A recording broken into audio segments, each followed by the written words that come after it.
এই লুকটা তোমরা দশমীও বলতে পারো, আবার অষ্টমী লুকও বলতে পারো, যে যেমনভাবে নেবে সেরকমই হবে। তো দেখো এই লুকটা করার আগে আমরা কি করেছি, অপর্ণা ছিল আমার সাথে সেই দিনকার। তো ভেবেছিলাম একটা পেছনে ব্যাকগ্রাউন্ড তৈরি করি যেটার সাথে এই লুকটা মানিয়ে যাবে। তো সেই হিসাবেই আমরা কাজটা করছিলাম। একটা ব্রাউন ব্যাকড্রপ টাঙিয়েছি, তার মধ্যে বিভিন্ন রকমের ট্রাই করছি কোনটা দিলে ভালো লাগবে। এটা কোনো পূর্ব পরিকল্পনা ছিল না, হঠাৎ করেই মাথায় এলো। অপর্ণাও একটু বলল যে এরকম একবার ট্রাই করে দেখুন, বা আমিও চিন্তা ভাবনা করলাম তো চলো এই লুকটা এইভাবেই করা যাক। তো সেই হিসেবে দুজনে লেগে পড়লাম, আর ইনস্ট্যান্ট হয়েও গেল, বেশিক্ষণ সময়ও লাগলো না। তো যে কোনো ভিডিও করার আগে পরিশ্রমটা খুবই হয়, এই নয় যে ভিডিও করলাম চটজলদি সেই ভিডিওটা হয়েও গেল, এডিটিংও হয়ে গেল, এমনটা নয়। অনেক দিন সময় লেগে যায়, এছাড়া বিভিন্ন রকম কাজ থাকে। এই হচ্ছে আমার ফুল ব্যাকগ্রাউন্ড রেডি হয়ে গেছে দেখো। তো স্টেপ বাই স্টেপ আমি এখানে দেখিয়ে দিচ্ছি কি মেকআপ করেছি, আমি কি প্রোডাক্ট দিয়ে করেছি। আর এইখানে দেখো প্রথমে পিক্সির একটা টোনার আমি প্রথমে অ্যাপ্লাই করে নিয়েছি, তারপরে আইব্রোটা ড্র করে নিয়েছি। তারপর আমি একটা ওয়াটার বেস ময়েশ্চারাইজার লাগিয়েছি।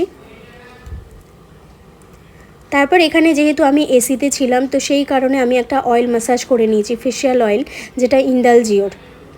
তো তারপরেই আমি এখানে প্রাইমার লাগিয়ে নিলাম, রিকর্ডের একটা প্রাইমার, ভীষণই ভালো। তো জেল প্রাইমার আমি এখানে ইউজ করে নিয়েছি।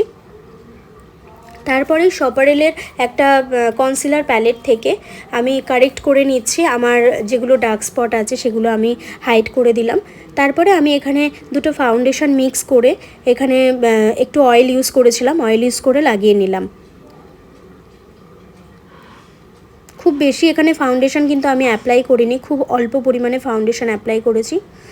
তারপরে আমি ব্লাশ প্যালেট থেকে ব্লাশার লাগিয়ে নিলাম। তারপরে কিছুক্ষণ পরে মনে হলো আমার স্কিনটা যেন ড্রাই হচ্ছে, তো আমি এখানে কালার বারের একটা মিস্ট এখানে ইউজ করে নিয়েছি। এখানে পিঙ্ক কালারের একটা হাইলাইটার ছিল আমার, তো সেটা এখানে ইউজ করে নিলাম। দেখো এই একটা কিউট প্যালেট, সুইস বিউটির একটা কিউট প্যালেট থেকে আমি এখানে আইশ্যাডো এখানে অ্যাপ্লাই করছি। খুব নিউড কালারের একটা আইশ্যাডো আমি এখানে অ্যাপ্লাই করে নিয়েছি, একদম নিউড।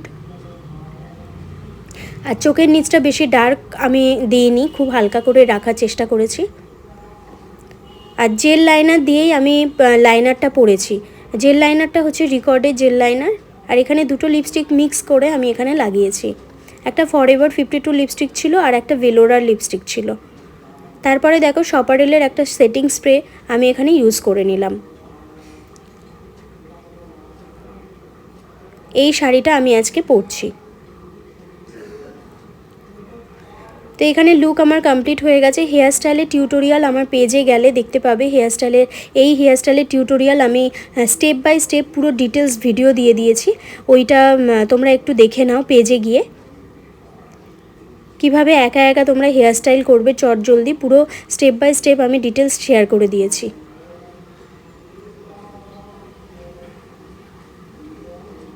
এখানে দুটো জুঁই ফুলের মালা আমি এখানে লাগিয়ে নিলাম।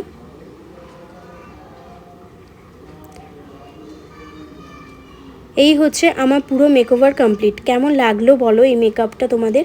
এটা দশমীতেও তোমরা এইভাবে মেকআপ করতে পারো, বা অষ্টমীতেও মেকআপ করতে পারো, যে যেরকমভাবে ইচ্ছা এইটাকে করতে পারো। মাকে বরণ করতে যাওয়ার সময় এরকম সাজ দেখতে ভীষণই ভালো লাগে।